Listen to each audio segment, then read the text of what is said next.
Assalamualaikum warahmatullahi wabarakatuh. Perkenalkan, nama saya Nia Ramadhani, stambul K1H118.002. Di sini saya akan mencoba menjelaskan materi mengenai metode pengembangan kognitif pada anak usia dini. Yang pertama, bahwa kita harus mengetahui dulu apa pengertian dari kognitif itu. Kognitif atau biasa disebut dengan intelektual menyangkut tentang proses berpikir, daya ingat, dan juga pengetahuan. Di mana kognitif adalah suatu kemampuan yang mengandung segala upaya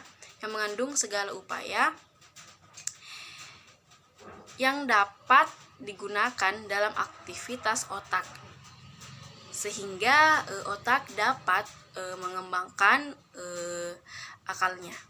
Kemudian yang kedua adalah faktor-faktor yang mempengaruhi perkembangan kognitif pada anak usia dini.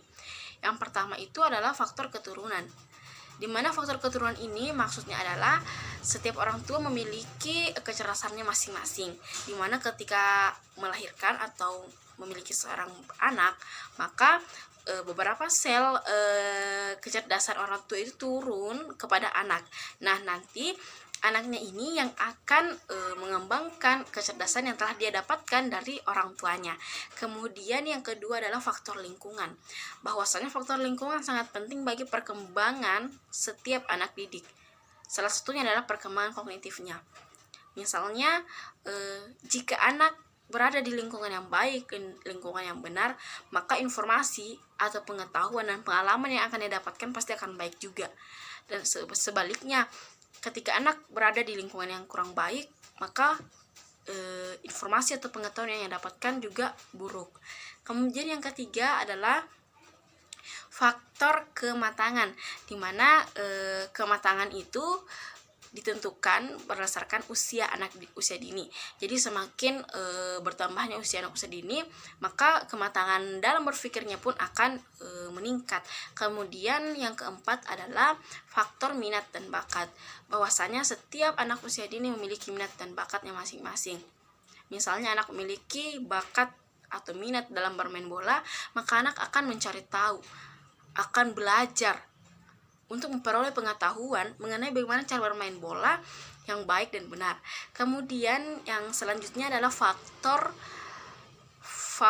kebebasan, di mana anak harus diberikan kebebasan dalam setiap memecahkan masalah, dalam setiap berpikir, sehingga anak tidak memiliki keterbatasan dalam berkreativitas, dalam mengasah ilmu yang ada.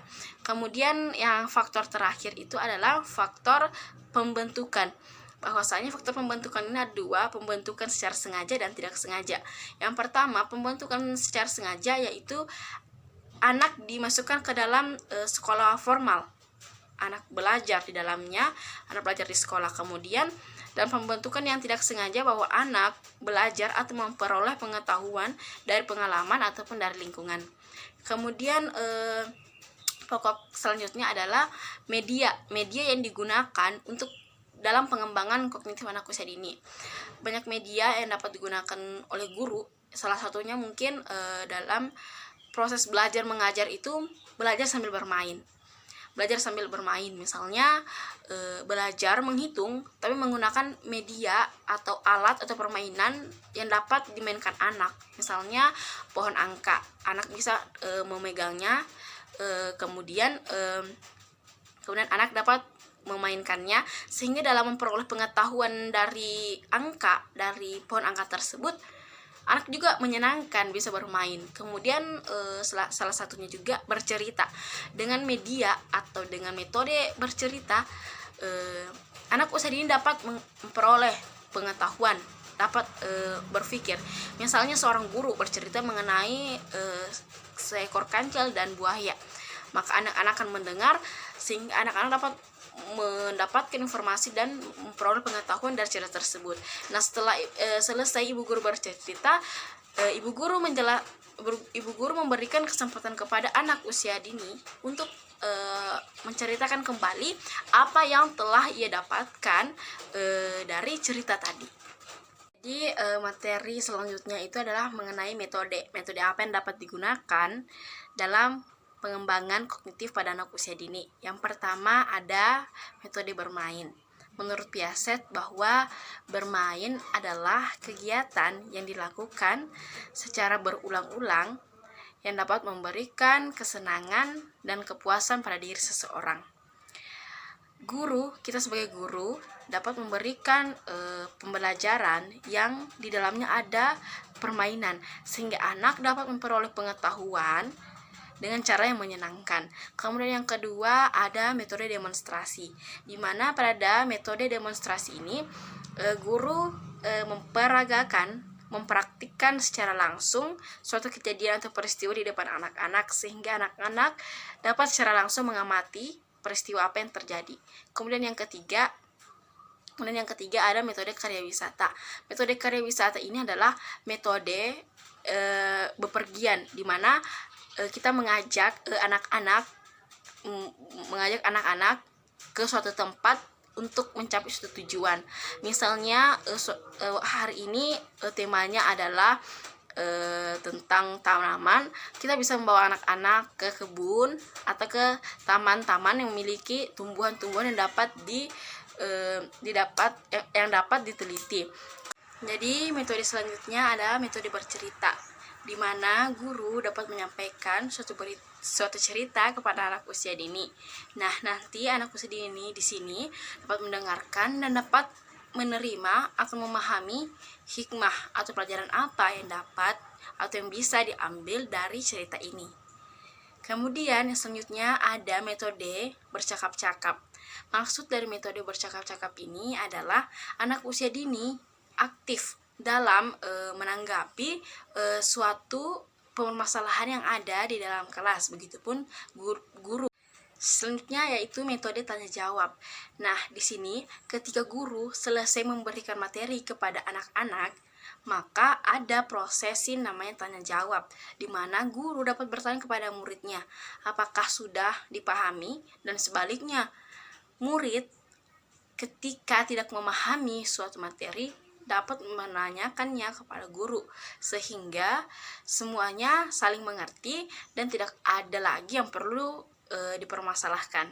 Kemudian selanjutnya menurut Piaget ada 4 periode dalam perkembangan kognitif anak usia dini. Yang pertama adalah periode sensorimotor usia 0 sampai 2 tahun, di mana pada usia ini anak mendapatkan pengalaman melalui fisiknya. Anak dapat mendengarkan bunyi-bunyi dan dapat menirukan benda-benda atau bunyi-bunyi yang ia dengar, seperti misalnya suara kendaraan ataupun suara binatang. Selanjutnya yang kedua yaitu periode praoperasional usia 2-3 tahun, di mana pada usia ini anak lebih memerlukan sesuatu yang konkret daripada sesuatu yang logis.